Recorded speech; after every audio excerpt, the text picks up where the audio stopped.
Hey fam, and we back for another Sunday night dinner. We're gonna go ahead and make a full meal for y'all, so make sure you stay tuned. And this is a special one because it's football Sunday and it's the Dallas versus the Washington team. Y'all already know Daddy is the Cowboy person, I'm the Washington team. Right now the Washington team, we losing. We kind of losing real bad, but it's okay. But hopefully by the time we finish cooking this dinner, the game will be turned around to how we want it. So let me tell y'all what we're making today. We're gonna make a beef roast, but we're not gonna do the regular traditional pot roast flavor. I really just wanted the meat. What we are gonna do to it, y'all know we love our Korean barbecue. This is a beef bulgogi marinade. When I tell y'all this stuff tastes so good on meat, especially beef. Now if you're looking for a different pot roast recipe that doesn't have the traditional gravy taste to it, make sure y'all stay tuned. We're gonna go ahead and make something delicious with this, but we still are gonna put the same components in there. So we still have our mushrooms, our carrots. I got some potatoes over there. Go ahead and make up some fried cabbage, and then also we're gonna go ahead and make some corn muffins. Yes, y'all, I told y'all this is gonna be a good Sunday dinner. So we got some so we got some red velvet cake. Y'all, it's gonna be loud in here, okay? So we got the red velvet cake and the cream cheese icing, and this is gonna go ahead and complete the meal. We got a lot of work today. Go ahead and get your aprons. Go ahead and get you something to sip on. I'm gonna go ahead and grab me a glass of wine, and we're gonna go ahead and get cooking. Now for this dinner, we're gonna put this beef roast in the oven. We do have another one that's already published on the channel. That one is in the crock pot. So if y'all want the crock pot style one, go ahead and click the link above after you watch this video, and you'll be able to see that one too. Now another thing that I'm making today is some oxtails. Daddy wanted some beef oxtails, but I'm not going to record those because we already have some up there for y'all. Okay, all these recipes that I'm talking about today in this video will be in the link below, so make sure you guys go ahead and click on that. Don't miss out. So I'm gonna get Emmy to go ahead and make the cake.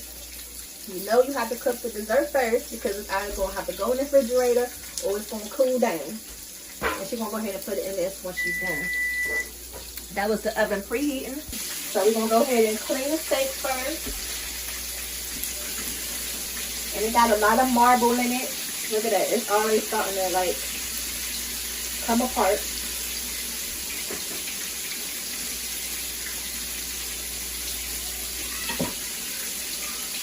Right here on the board.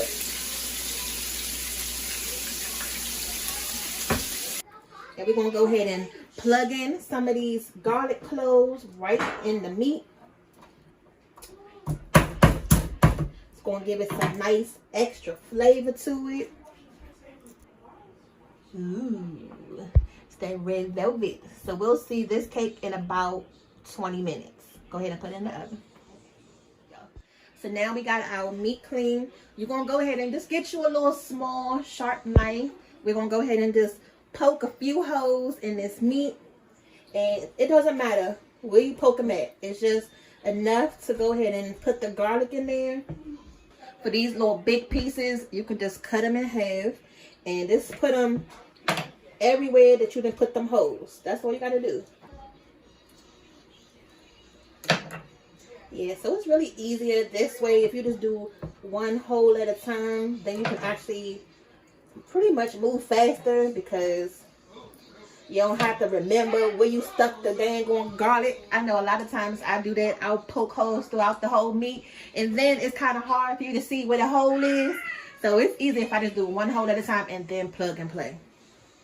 We're not going to over season the meat with salt because this beef bulgogi marinade is already salty enough. So we still gonna do a light little dusting of seasonings on here, and this is more so because we're gonna sear this meat first to go ahead and lock all these flavors in.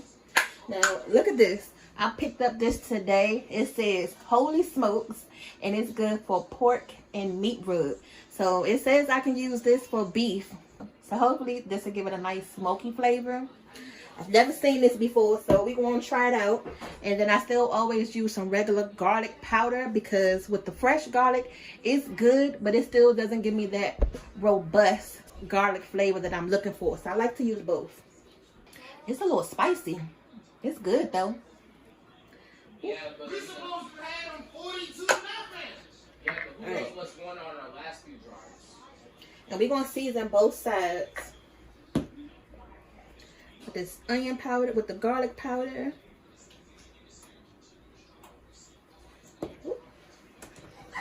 And then here's some regular onion powder. You know, we always got to use this. Hold on, okay. Y'all know we've been using this buttery steakhouse, so we're going to add some of that too. Okay. And then just pat those down. Make sure you get it all over the meat. And then we're going to flip this. Make sure your garlic piece is not coming out. Alright, so we're going to flip this and then do it again.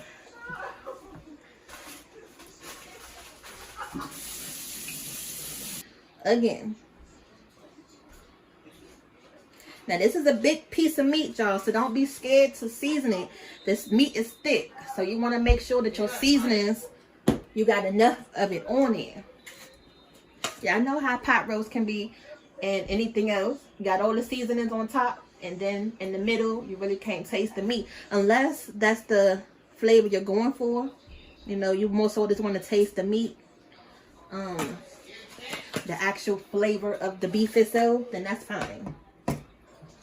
Who else lose seasonings that quick? Like, I just put this dang on steakhouse seasoning down. What did I do with it?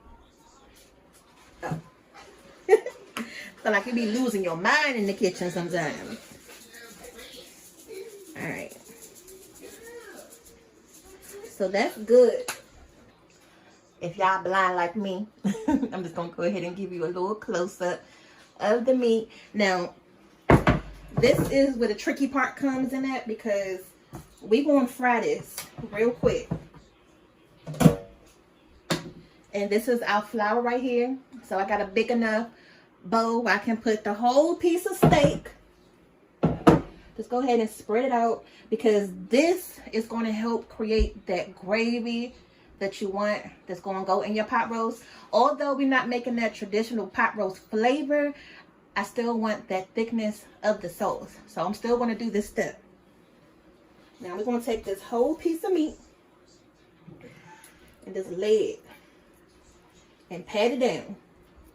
And that's another reason why you want to make sure you season your meat really well, is because you're going to have that crust on it from the flour. And then you're going to flip it over and do it again. So now, while that's chilling out, go ahead and heat your pan up for your grease. I forgot to add some black pepper to this, so I'm just going to add some on top. Okay, so this grease should be ready. Now we're going to carefully go ahead and put this piece of meat in here. And now don't worry if your pan doesn't look big enough. It's going to shrink up. Normally I do this in my crock pot, but today we're going to do it right on the stove. So we're going to go ahead and just let this meat fry on both sides. Get a nice good sear on it. It's a big piece of meat, so you're probably going to have to sear it for at least 5 to 6 minutes on both sides. And then we're going to take it out and put it in our pan that we're going to put in the oven. Alright, so now we're going to go ahead and flip this meat. I almost caught myself forgetting about it because I was in here watching the game. But you'll know when the meat is almost ready to flip, because you'll see a lot of the blood coming out. And if you want to take a little peek, you know, around the corners of it, you'll see that it's starting to turn brown. So I'm going to try to go in right here. And then there we go. You got to do it fast, like you're making pancakes. No time to play around. Just get in there, get under it, and flip it. Otherwise, you're going to end up burning yourself, messing your meat up. All the garlic going to come out. It's going to be a hot mess. So we're going to go ahead and let this meat cook on this side. And then we'll be ready to go ahead and put it in the pan. Now for the bottom part, I don't cook as long because it's going to cook for a long time in the oven. The main thing I do worry about is getting that top crust nice and good. Alright, so now we're going to go ahead and take this big piece of meat out.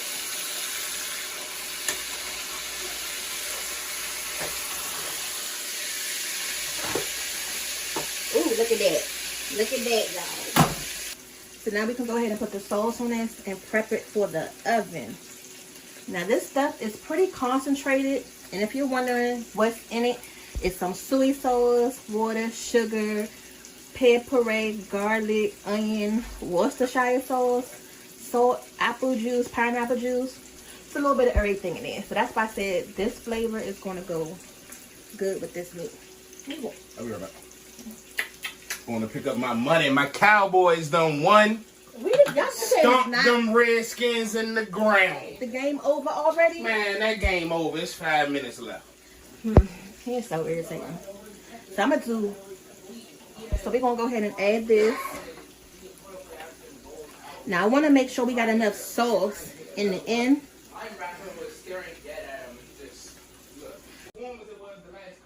I just told him to go put his coat on. He was like, hey, that ain't that cold outside. He just walked right back in the house talking about some, ooh, it's a little nippy outside. Put your coat on. Who else husbands just be out there in the cold right now thinking it is hot? It's still summertime. Okay, so to that whole container of sauce, I'm going to add some water.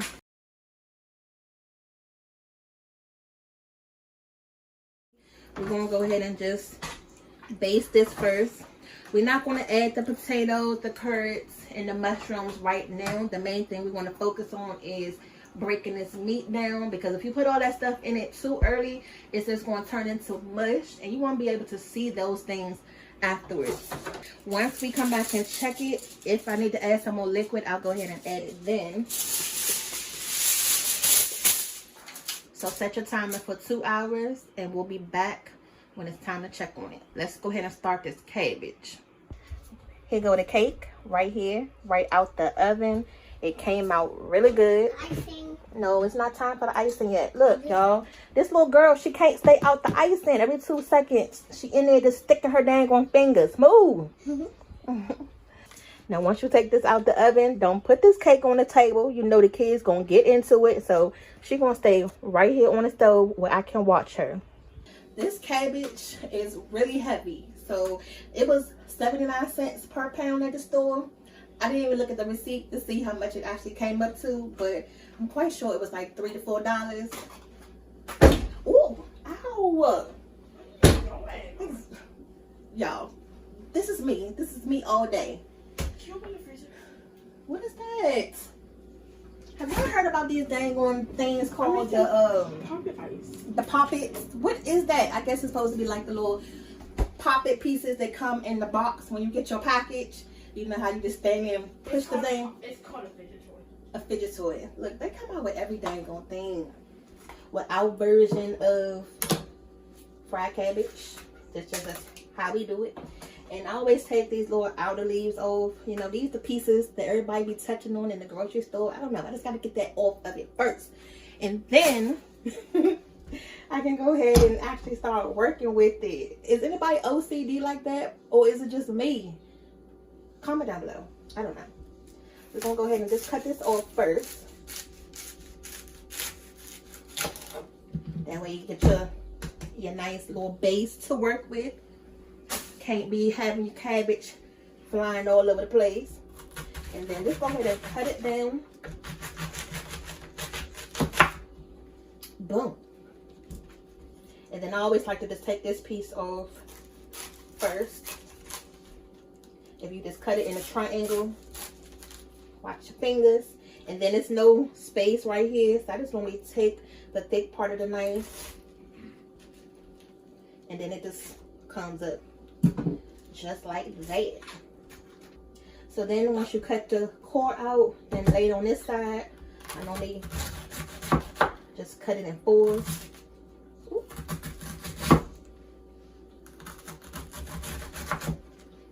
I'm gonna turn it, and then just cut it just like this.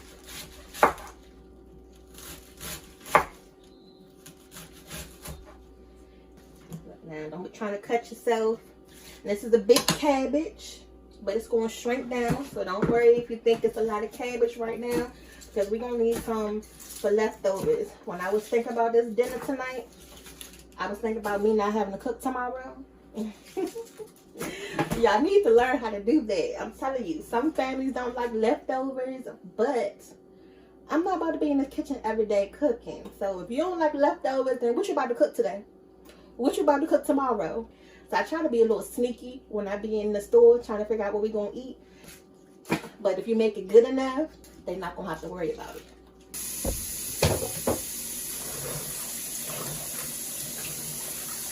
Just squish them around.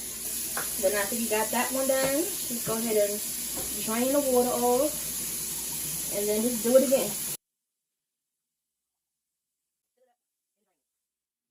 I really bought this for Daddy so he can have, but when I thought about it, I was like, dang, I don't have no bacon. So I'm gonna have to take some of this from him. You know, just a couple of little slices, a couple or two, or 3 or 4 really. That's what it looked like up close. It's just bacon, y'all. It's just a little thicker piece. Let's go ahead and put this bacon. And I'm also chop up an onion. And then I always rinse these off with cold water first, most of the time, so my eyes won't be in here burning.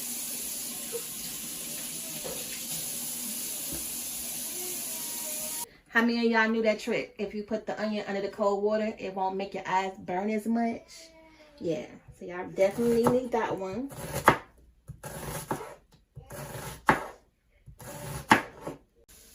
I'm going to add just a little bit of olive oil. Normally I don't, but since I'm going to be adding the cabbage in there, I'm just going to add just a little. So let's go ahead and take a quick second while we got the bacon and the onion cooking over there. Let's go ahead and ice in the cake. This is some cream cheese frosting right here. And it's going to stir it up. Yeah, I know. The little ones in the jar. I always like to stir it up first. And this way, this will already be done. Now, I didn't really think about the topping, so I won't really have. Oops. Look, I was about to say that I don't have no toppings for the top, but I didn't got some of the dang going cake already in the icing. But that's okay, so that actually fixed the problem. So I was about to say we don't have any toppings. But some of the crumb pieces from the cake is poking through. And that way don't make it look so plain on top there.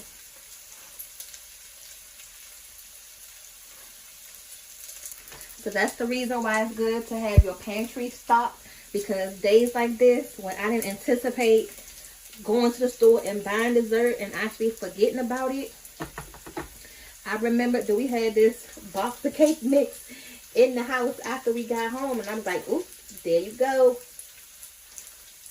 And then here we go. There goes the cake for our Sunday night dinner. So the bacon and the onions is looking good. Once it gets to that point where it gets that nice caramelization on the bacon, it's starting to get nice and brown. Now we're going to go ahead and put our cabbage in.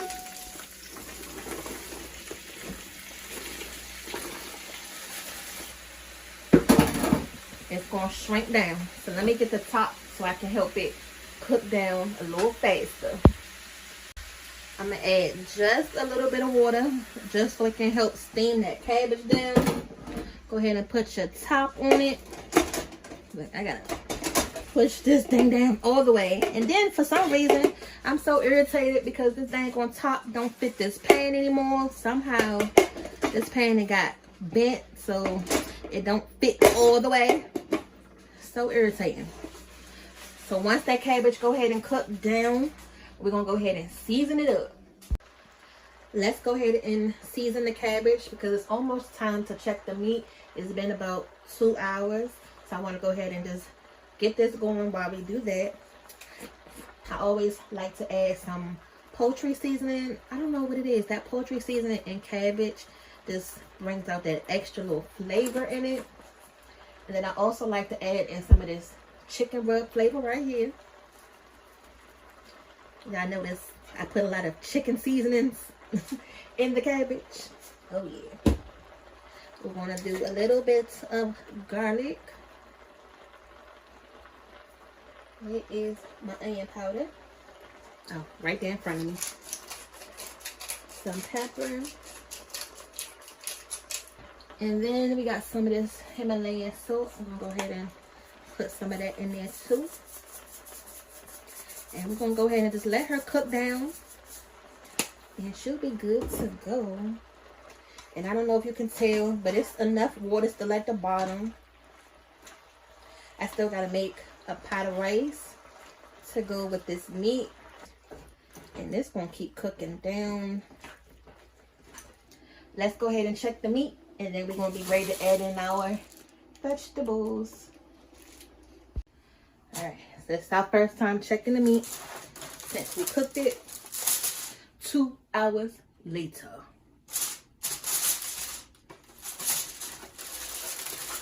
Ooh. Look at it. Don't that look good? Let's see how tender it is. Okay. So you can press on it. It's not giving you that much, you know, pushback. So it's almost done. We're going to go ahead and just baste it. That's going to be so good. And this is another way to add flavor to your meat without you having to use like the Lipton soup packs. That's something that we normally use. So we're just in here experimenting today. But this flavor is really good. All right. Here go them Yukon Gold potatoes, mushrooms, and some carrots. And I love to buy the carrots like this because they're cheaper. All you have to do is peel them if that's what you're worried about in the store. But you're going to have to pay them extra couple dollars because they already peeled. Then you can do that. But for a large family, if you want to go the cheaper route, and these are just as easy to prep, go with the bag ones. You're going to save about at least $2 from the regular prep bag ones. And we try to do more potatoes and carrots because that's what goes the fastest.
Now I got the vegetables in there, and we're just gonna move them around.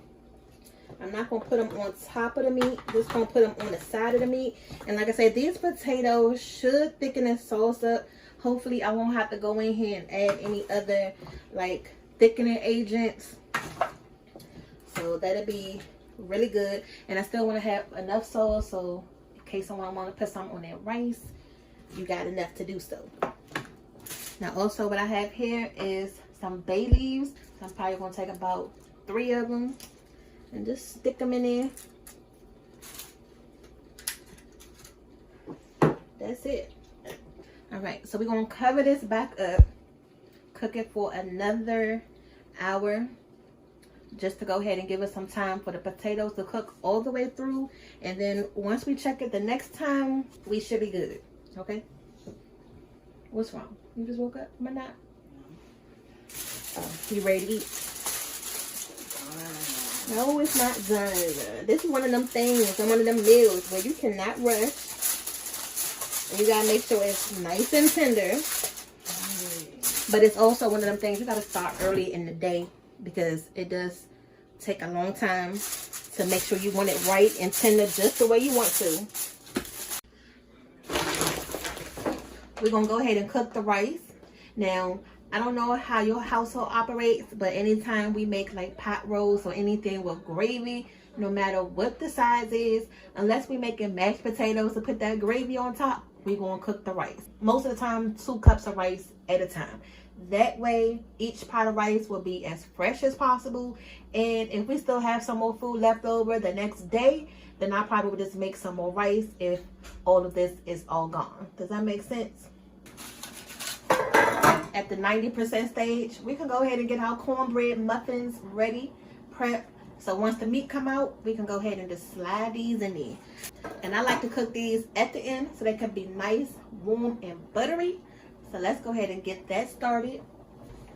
Now I got these little muffin liners, but y'all see they is just out of shape because they just been in the cabinet. I try not to throw these away like when we make cupcakes, but just having them in the cabinet, they just stretch out. Because look at this. It's not even sitting in there. I feel like it's Winnie the Pooh. You know, you just poke on it and the belly just pop back out.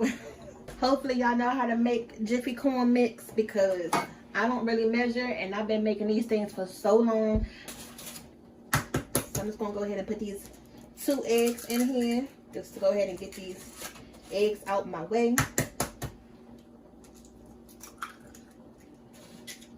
Put your mix in. And I'm probably gonna have to do these muffins in batches because I only got 1 cupcake pan. And even though this is the honey flavor, I always add just a little bit of sugar to our cornbread mix because that honey flavor is really light, so you're still not really going to taste it as strong as we would like that sweetness flavor in it. All right, I'm going to go ahead and add the milk. Just make sure you get all them eggs mixed up, get all your lumps out your batter, and then she's ready to go.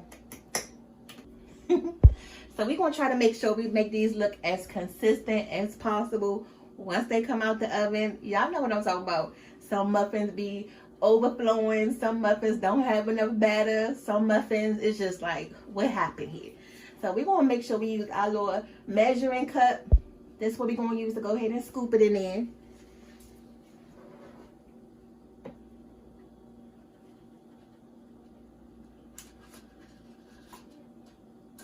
And like I said, these things are not in the normal shape, but it's okay.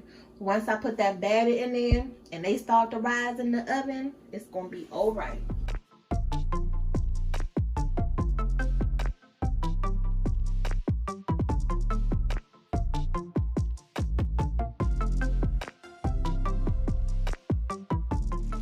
This is how the cabbage is looking right now.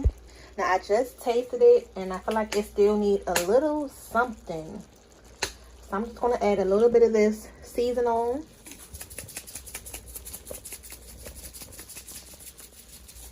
Okay. Now the only thing with the cabbage is these little stalk pieces are really tough. So you really have to cook it down. But everything else, all of the other pieces are pretty much done. Let's put the top back on that. There goes the rice. We just letting it sit for a minute. The muffins are done. In a minute, I'm going to go ahead and put those in the oven. And then when they come out, we're going to go ahead and top it with that butter. Y'all make sure y'all keep watching. Hit that subscribe button. Hit that like button. Especially if you're still watching right now. Because we appreciate you. And hopefully y'all appreciate us too for making these videos for you. Hey, quiet down. Another hour later, we're going to go ahead and check the meat after we put our vegetables in there. Hopefully it's done because everybody is hungry. It looks really good. If you're wondering how tender the meat is, look at it. I'm able to break it up with no problem. So let's just go ahead and break it up just a little. We're not going to break it up too much. We're going to try to keep keep some of it in its regular form. But look at that, y'all. I just want to show you how nice and tender it is and how good it looks.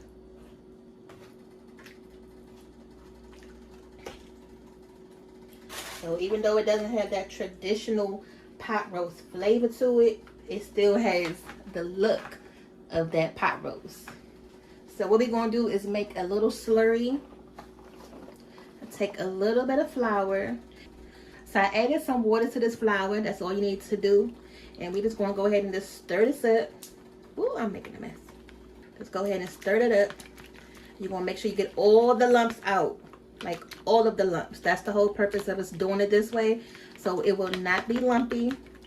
Because if you just go and add the flour straight out the bag, you're going to have a bunch of lumps in it. If you want your sauce thicker, you're going to add more flour. So this is your preference. I can't really tell you how thick you like your gravy. So I'm going to go ahead and just drizzle this.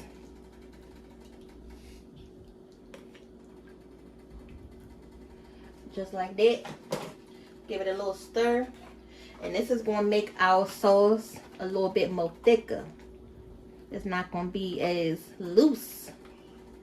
You know, give it a little bit body. Give it a little bit more texture. Now, if it's seasoned good, you don't have to worry about the flour taking over the flavor. But if your meat is not seasoned as good right now, and then you go and add that slurry, you're going to need to add some more seasoning.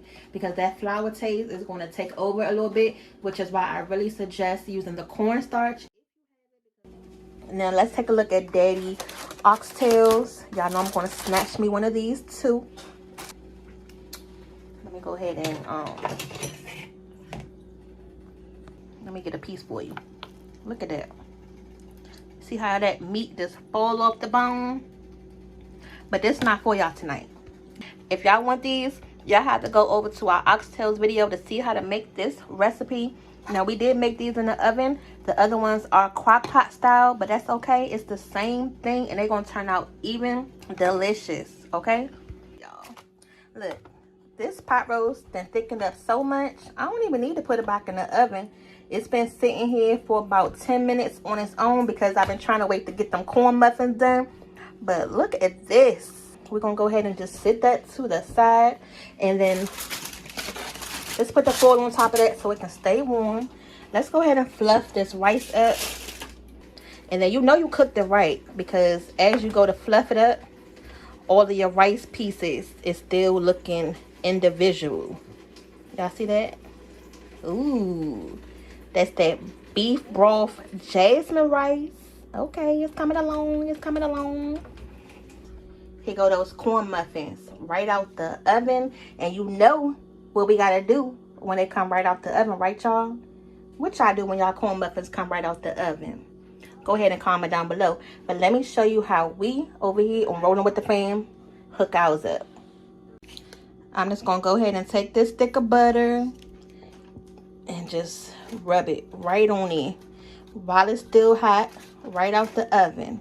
Now, these muffins didn't rise like normal, but it's okay.